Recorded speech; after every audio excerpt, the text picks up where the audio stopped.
आमच्या माता भगिनींना मार्गदर्शन करण्यासाठी आमच्या एबी मराठी न्यूजच्या आजच्या प्रमुख पाहुणे असणारे सन्माननीय पूजाताई मॅडम, पूजाताई गायकवाड मॅडम यांना विनंती करतो की त्यांनी आजच्या उपस्थित सर्व माता भगिनींना मार्गदर्शन करावं.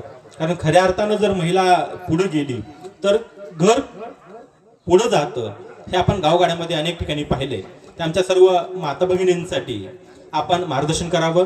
तत्पूर्वी सर्व माता भगिनींनी पूजाताईंसाठी एकदा जोरदार टाळ्या वाजवाव्या.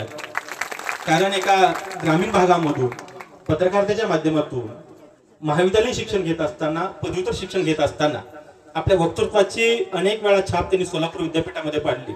अभ्यासामध्ये काम करत असताना अनेक प्रथम पारितोषिकांना त्या विजेत्या झाल्यात.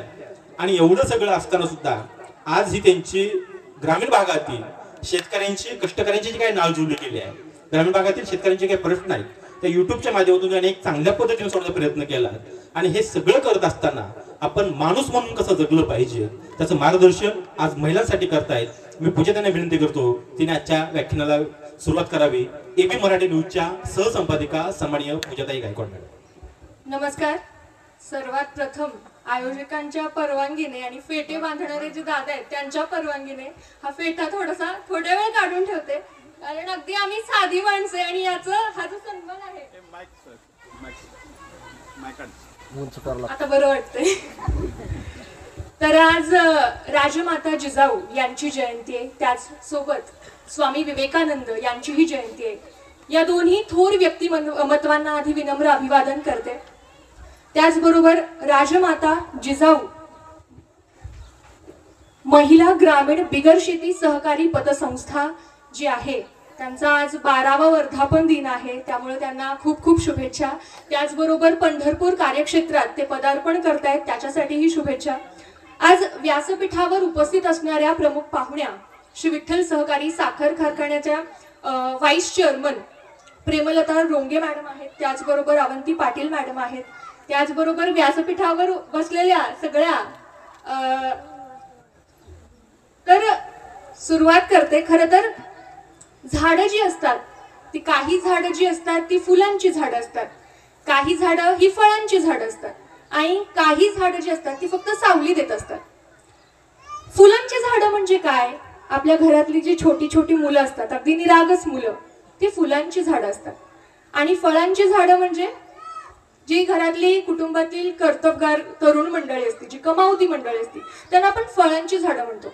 मात्र सगळ्यात महत्वाचं सावली देणारे, आपल्या अनुभवाने आपल्याला समृद्ध करणारे आणि कुटुंबाला एकसंध बांधून ठेवणारे म्हणजे वडीलधारी माणसं. आणि आज मी या कार्यक्रमाला बघतेय की आज या कार्यक्रमाला फुलांची झाड आहेत, फळांची झाड आहेत आणि सावली देणारी ही झाड आहेत. त्यामुळे स्वतःसाठी जोरदार टाळ्या. खरं तर चळ्यासारख्या ग्रामीण भागात एक पतसंस्था उभं करणं आणि तेही अविरत 12 वर्ष झाली तुम्ही इतकं छान काम करताय. पतसंस्थेचे जे घाडगे डॉक्टर असतील किंवा ज्या चेअरमन आहेत चंद्रभागा मॅडम, त्यांचं खरं तर विशेष कौतुक करायचंय. कारण की जेव्हा आपण पतसंस्था म्हणतो तेव्हा नकळत कुठेतरी व्यावहारिकपणा येतो. पैशाची देवाणघेवाण, व्याज, आरडी, एफडी या सगळ्या गोष्टी येतात. मात्र कुठेतरी व्यावहारिकपणा करत असताना त्यांनी सामाजिक बांधिलकी जी आहे ती सुद्धा जपलेली आहे. त्यामुळे त्यांच्यासाठी जोरदार टाळ्या. खरं तर कार्यक्रमाची वेळ होती 11 आणि आता 1:30 वाजले. जेवणाची वेळ झाली ना? झाली की नाही? उशिरा जेवता तुम्ही? बर. तर आजचा कधी तुम्ही विचार केलाय का की जगाच्या पाठीवर आपण कुठेही जन्माला आलो असतो, मात्र आपण महाराष्ट्राच्या मातीत जन्माला आलो. याच महाराष्ट्राच्या मातीत राजमाता जिजाऊंनी स्वराज्याचं स्वप्न पाहिलं आणि फक्त स्वप्न पाहून त्या थांबल्या नाहीत, तर त्या स्वराज्याच्या स्वप्नाला त्यांनी स्वतःच्या कुशीत आकार देण्याचं काम केलं. याच महाराष्ट्राच्या मातीत कसं जगायचं हे शिकवणारे आपले आराध्य दैवत छत्रपती शिवाजी महाराज. आणि याच महाराष्ट्राच्या मातीत शेवटच्या श्वासापर्यंत कसं लढायचं हे शिकवणारे म्हणजे आपले छत्रपती संभाजी महाराज. त्यामुळं आपण या महाराष्ट्राच्या मातीत जन्माला आलो ना, याचा अभिमान आपल्या प्रत्येकाला असणं महत्वाचं आहे आणि याचं चीज करणंही महत्वाचं आहे. खरं तर मासाहेब जिजाऊंविषयी बोलताना मला वाटतं इथं ज्या काही महिला बसल्यात त्यामध्ये प्रत्येकीमध्ये एक जिजाऊ असते, मग ते कुठेतरी दडलेली असते, लपलेली असते. तर वेळ आली आहे की आता आपल्या प्रत्येकाच्या घरात एक शिवबा जो आहे तो निर्माण झाला पाहिजे. आणि तो कसा करायचा आहे ते तुम्हाला खरं तर व्याख्यान सरांनी उल्लेख केला, मी व्याख्यान नाहीये देणार, कारण की तुमच्यापैकी बऱ्याच जणी माझ्या आजीच्या वयाच्या आहेत, काही माझ्या आईच्या वयाच्या आहेत, आणि मी तुम्हाला काहीतरी सांगावं एवढी मोठी मी स्वतःला समजत नाही. मात्र एक संवाद आपण नक्कीच करू शकतो, हो ना आजी? तर एक संवाद आपण याला म्हणूयात. तर जेव्हा पुण्यात मुरार जगदेव यांनी जेव्हा पुणे उद्ध्वस्त केलं, गाढवाचा नांगर त्यावरून फिरवला होता, ती जमीन जी आहे ती अशुभ आहे, अभद्र आहे, तिथं जो कोणी जाईल त्याचा वंशाचा नाश होईल असं त्यावेळेस समजलं जायचं, एक समज होती. आणि अशा सगळ्या वातावरणात आपल्या मासाहेब जिजाऊ ज्या आहेत त्या पुण्यात गेल्या शिवबांसोबत. बघा धाडस आहे की नाही, आपण केलं असतं का हे धाडस? तर तिथं सोन्याचा नांगर तिथं फिरवला गेला. ज्या ठिकाणी मासाहेब राहत आहेत, शिवबा राजे राहत आहेत, त्या ठिकाणी आपल्याला काय होणार आहे ही समज जी आहे ती लोकांना आली. हळूहळू जी लोकवस्ती आहे ती तिथं वसू लागली. आता लोक तर राहायला आली, मात्र सगळ्यात महत्वाचं करणार काय, खाणार काय, काम काय, पोटाचं काय. तर हा प्रश्न जो आहे तो बघा जिजाऊंनी इतक्या चाणाक्ष बुद्धीने सोडवला. त्यांनी त्यावेळी, मला वाटतं घाडगे डॉक्टरांना माहितीये का नाही माहिती नाही, पण त्यावेळेस जगातली पहिली पतसंस्था मला वाटतं मासाहेब जिजाऊंनी स्थापित केली. कारण की माझ्या बळीराजाला, माझ्या शेतकऱ्याला बी बियाणे, खत पाणी जे काही पैसे लागणार आहेत ते त्यावेळेस त्या पतसंस्थेच्या माध्यमातून त्यांनी दिले. आता माझा राजा खूप कष्ट करतो हे तुम्हाला माहितीये. ग्रामीण भागातून आहात, शेतकरी सगळे आहात का नाही? किती जण शेती करतात? शेतकरी, ऊस बागायतदार.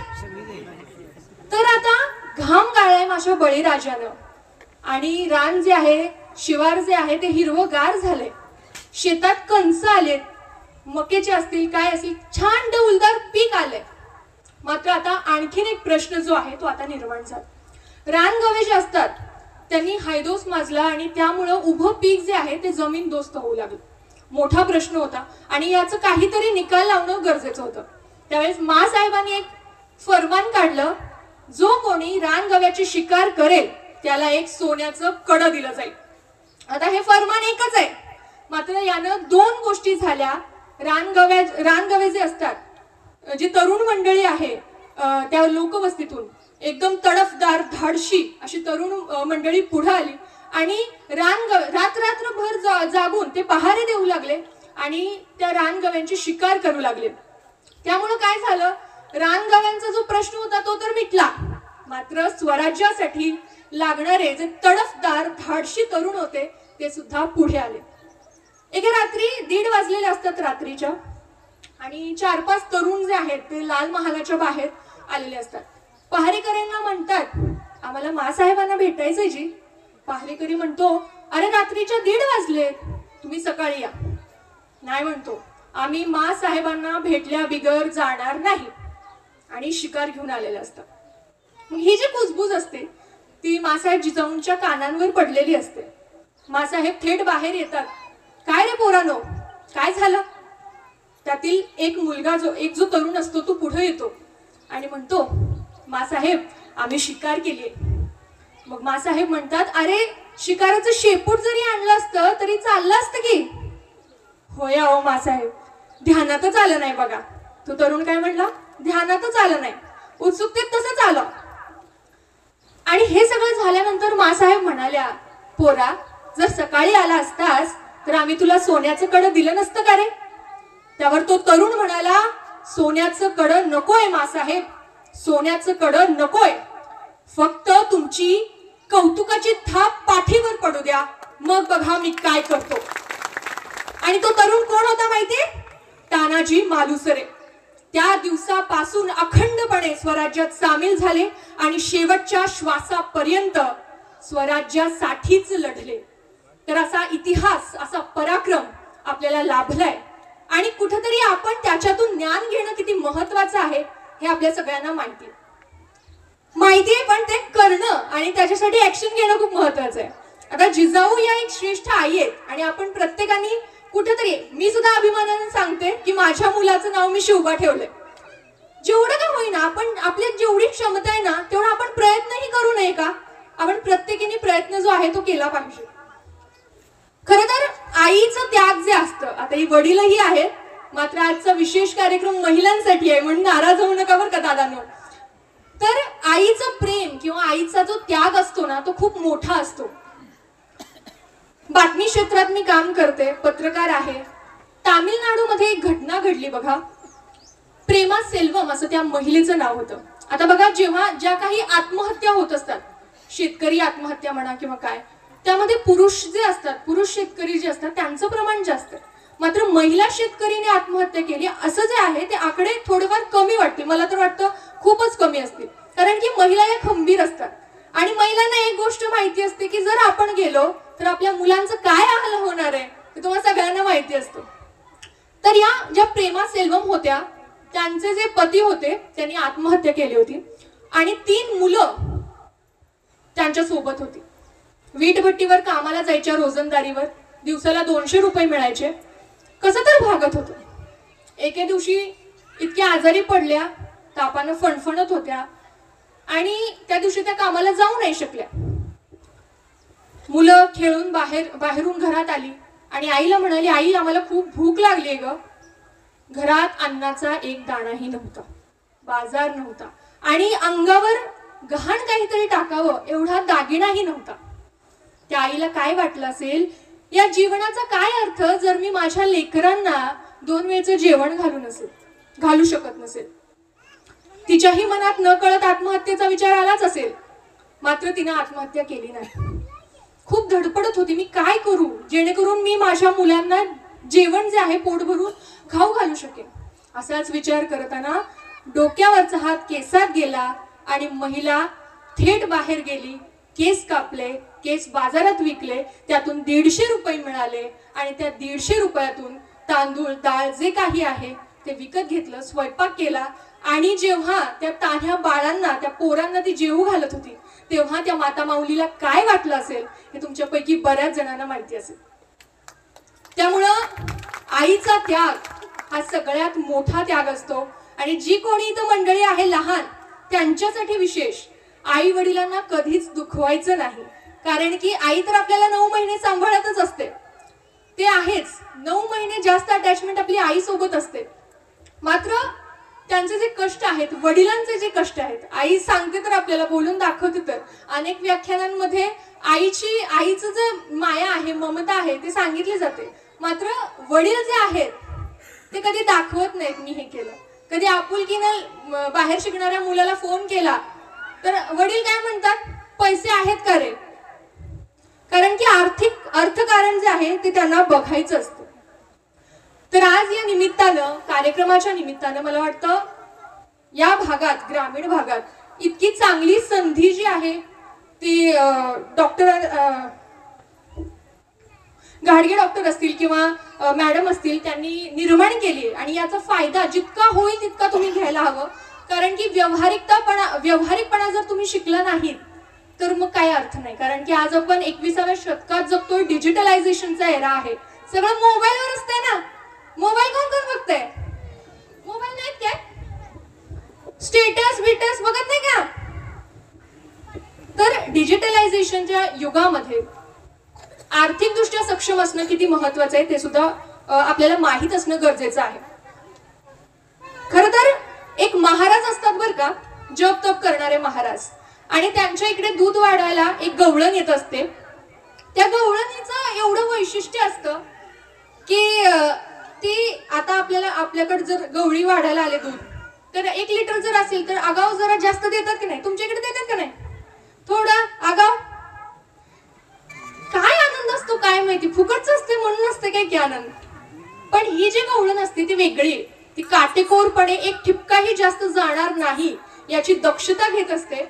आणि हे सगळं जो प्रकार आहे तो महाराज बघत असतात.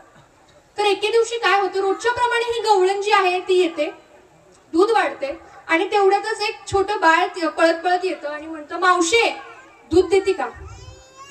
तेव्हा मावशी म्हणते, बर जाण जा भांड. रॅश असतो स्वभाव. मग पोरग पळत पळत जाते, तांब्या काय असतो तो घेऊन येतो आणि दूध तांब्या भरून दूध ओतते त्यात, म्हणते पी. पोरग म्हणते इथं नको, घरी जाऊन पितो. नको म्हणती, इथंच पी, घरी न्यायला दुसरं देते. पोरग पोट भरोस तर दूध पिते, घरी अजून तांबलं भरून दूध नेते. एवढं खुश आणि समाधानानं जाते. मग ह्या महाराजांना काही राहवत नाही. महाराज म्हणते, मी रोज तुझं दूध घेतो, तू दूध वाढायला येते, एक ठिपका सुद्धा आगाव देत नाही, आणि या पोराला एवढं मोठं दूध फुकट दिलं वय. तेव्हा गवळण काय म्हणाले, ऐका, मी तुम्हाला दूध वाढते, तुम्ही त्याचे पैसे मला देता, हा झाला व्यवहार. ती पोरग मला मावशी म्हणालं, ही झाली माझी ममता, माझं प्रेम. तर महिलांनो, बहिणींनो, एक लक्षात ठेवा की व्यवहार आणि जी प्रेम, माया, ममता आहे, या दोन वेगळ्या वेगळ्या गोष्टी आहेत आणि यामध्ये कधीच गफलत होऊ द्यायची नाहीये. आता तुमच्यापैकी उकडतंय का? उकडतंय सगळ्यांना? थोडं वेळ, जास्त नाही बोर करणार मी तुम्हाला. बोर होते? रामायण माहिती का हो? आजी, रामायण माहिती का तुम्हाला? आवाज ये नाही बाबा, भूक लागली वाटतं. हा बर, रामायणात लंकेचा राजा कोण? राम होता का? रावण होता. आणि रावणाला किती 20 तोंड होती? किती होती? आवाज येत नाही तुमचा. 10 होती. चाळ्याच्या महिला ज्या आहेत हुशारच बर का. तर रामायणातला एक किस्सा. एकदा काय होतं, आता राम जो आहे तो युद्ध करायला लंकेला चाललेला असतो. मात्र मध्ये समुद्र असतं आणि समुद्र कसं, त्या बाजूला कसं जायचं हा प्रश्न होता समोर. तर त्यांनी सेतू बांधायला सुरुवात केली. ज्या दगडावर राम हा शब्द जो लिहिलेला असेल तो दगड बुडतच नव्हता, तो पोहायला लागायचा. मग आता ही जी बातमी आहे ती लंकेच्या सैन्याकडे पोहोचली आणि लंकेचं जे सैन्य होतं त्यांचं मनोबल ढासळायला लागलं. आता काय खरं नाही बाबा, राम हे नाव जर दगडावर लिहिलं ते दगड पोहतंय, बुडत नाही, म्हणजे काय ख्याती असेल त्या राम नावाची. मग सैन्याचं जर मनोबल ढासळत असेल तर मग राजाला टेन्शन येणारच की नाही. मग ही बातमी जी आहे ती रावणाकडे पोहोचती आणि त्याच वेळेला मंडोदरी जी असते रावणाची पत्नी, ती त्याच्या शेजारीच बसलेली असते. असं टेन्शन मध्ये वातावरण असतंय. रावण म्हणतंय, सगळ्या सैन्याला उद्या सकाळी समुद्र किनाऱ्यावर बोलवा, मी सुद्धा दगडावर रावण हे नाव लिहिणार आहे आणि ते दगड जेव्हा पाण्यात टाकणार तेव्हा ते पण दगड पावणार आहे. आता महिलांना, बायकांना सगळं माहिती असते आपला पती काय करू शकतो, काय करू शकत नाही. मंडोदरीने आपला सल्ला दिला. अहो स्वामीच म्हणायची ना, तुम्हाला माहितीये तुमचं नाव ज्या दगडावर लिहिलं जाईल तो दगड पावणारच नाही, मग कशाला उगा अपमान करून घेताय. झालं. सकाळी सगळं सैन्य एकवटलं, जय घोष चालू होता, रावणाचा जय जयकार असो. झालं. प्रत्येक दगडावर रावण हे नाव लिहिलं गेलं. पहिला दगड उचलला रावणानं, असा पोटाशी लावला, तो दगड पाण्यात टाकला. आजी तुम्हाला माहितीये का? आजी म्हणतात बुडला. हो बुडला, झटकन बुडला. दुसरा दगड घेतला, असं डोळ्याने बघितलं, तो दगड पाण्यात टाकला, तो पण बुडला. आता काय करायचं? मंडोदरी म्हणाली होते, ऐकलं नाही. बायकांचं ऐकायला पाहिजे का नाही हो? ऐकायला पाहिजे का नाही? तर तिसरा दगड घेतला, रावणानं जवळ घेतला, काही तर त्या दगडाला म्हणाला आणि मग तो दगड जो आहे तो पाण्यात टाकला आणि काय सांगायचं, तो दगड पवायला लागला. परत अजून चौथा घेतला, पाचवा घेतला, अशा पद्धतीने जी दगड घेतली जवळ न्यायचा, काहीतरी बोलायचा आणि पाण्यात टाकायचा आणि तो दगड जो आहे तो पोहायला लागायचा. सगळं झालं. सैन्याचं मनोबल वाढलं. रावणाचं ज्या दगडावर नाव लिहिलं जातं तोही दगड पाहू शकतो हे त्यांना पटलं. दिवसभर असाच दिवस गेला. जेवण झाली.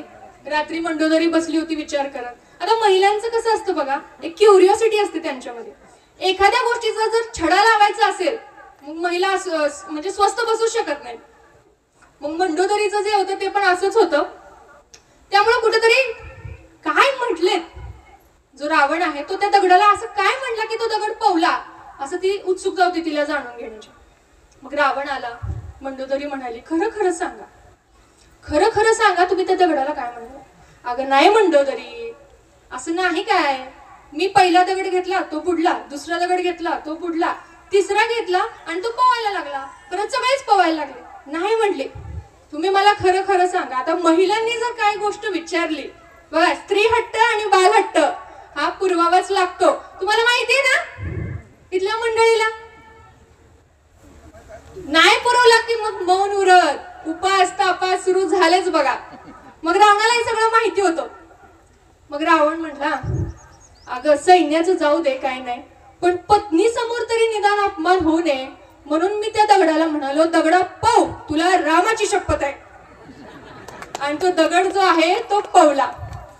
सांगायचं तात्पर्य काय आहे, जर एखाद्या गोष्टीवर विश्वासाने तुम्ही श्रद्धेनं जर एखादी गोष्ट मागितली ना तर ती गोष्ट होतच असते. आता अनेक जण अडचणी असतात, बचतच होत नाही, पैसा पतसंस्था एवढी मोठी आहे, आरडीच काढणं होत नाही, एफडीच काढणं होत नाही. का होत नाही? निर्धार जर केला आणि खरंच जर ठरवलं की मी खमके आहे, तेव्हा सगळं होत असते. म्हणून हा विचार स्वतःमध्ये रुजणं खूप महत्वाचं आहे. आता आपण ग्रामीण भागात आहोत, कार्यक्रम इतका चांगला आयोजित केलाय डॉक्टरांनी, त्यांच्या संपूर्ण टीमने. नाराज होता